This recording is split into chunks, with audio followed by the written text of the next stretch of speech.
Yung mga idol, welcome back sa aking Facebook page. So sa video na ito ay pag-uusapan natin kung ano nga ba yung mangyayari sa atin kapag naka-receive po tayo ng katulad nitong notification po sa ating mga page and profile. So sabi dito, your ability to earn is limited. So bakit nga ba? Ano nga ba yung mga reason behind this? So aalamin po yan natin sa video na ito. So bakit nga ba hindi maganda na makatanggap tayo ng ganitong klaseng notification from Meta? So sabi dito, your ability to earn is limited. So sabi nga dito, your page lost access to some monetization tools because your content was okay, so na-detect ng kanilang technology na tayo nga ay naglabag sa kanilang mga guidelines. So yung ganito pong klase mga idol na violation is napakahirap po talagang tanggalin. So sometimes mga idol, yung ganito pong klaseng content violation is umaabot po ito mga idol ng 3 buwan at yung pinaka worst case is umaabot po ito ng 1 year to 2 years bago matanggal.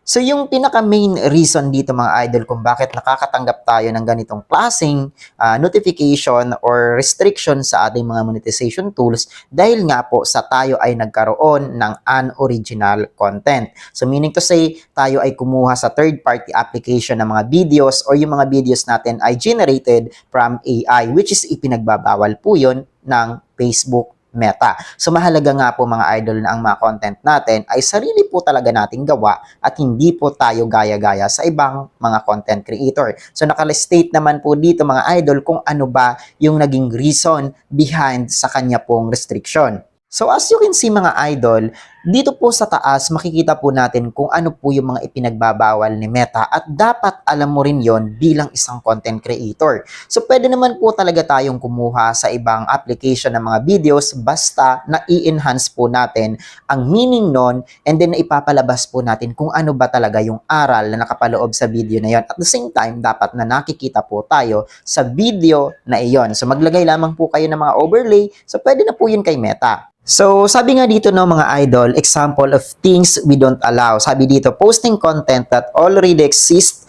on Facebook if you had no meaningful role in creating it. So, ibig sabihin nito mga idol, kumuha ka ng video sa ibang application or sa ibang content creator at in-upload mo lamang sa iyong profile na hindi mo man lamang binago, hindi mo man lang in-enhance at hindi mo man lang pinalabas kung ano ba yung ibig sabihin ng video na yon. Okay, next sabi dito, compiling and posting videos from multiple pages, profile, or third-party content creators.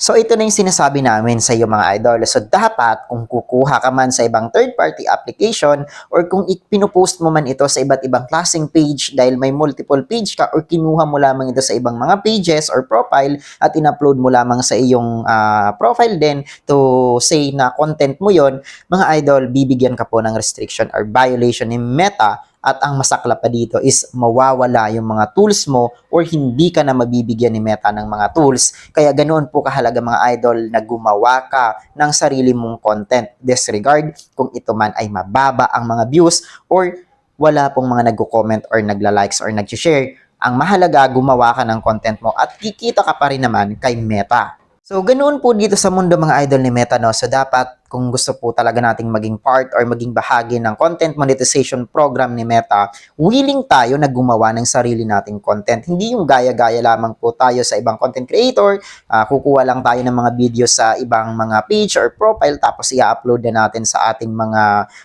profile to say na content natin yon. Yung iba is kumukuha pa sa ibang application like for example yung TikTok. TikTok is a third-party application. So bawal na bawal po kayo mga idol kumuha ng mga content na hindi naman po talaga natin pagmamay-ari. Lalong-lalo na kung hindi naman natin kayang bigyan ng aral yung videos na iyon. Okay, so mahalaga na gumawa talaga tayo ng sarili nating content at hindi po natin kinuha sa iba. So paano galing na kay Meta ang videos na ito na ibinigay ko sa inyo or ibinahagi ko sa inyo para lamang may matutuhan kayo. Kaya kung hindi ka pa nakasubscribe or nakafollow sa aking page, ay huwag mo nang kalimutan na ipindutin po ang follow button dahil wala naman pong bayad yan. So paano? Ikaw na nanonood, kita-kita tayo sa susunod na video. Maraming salamat. Peace out.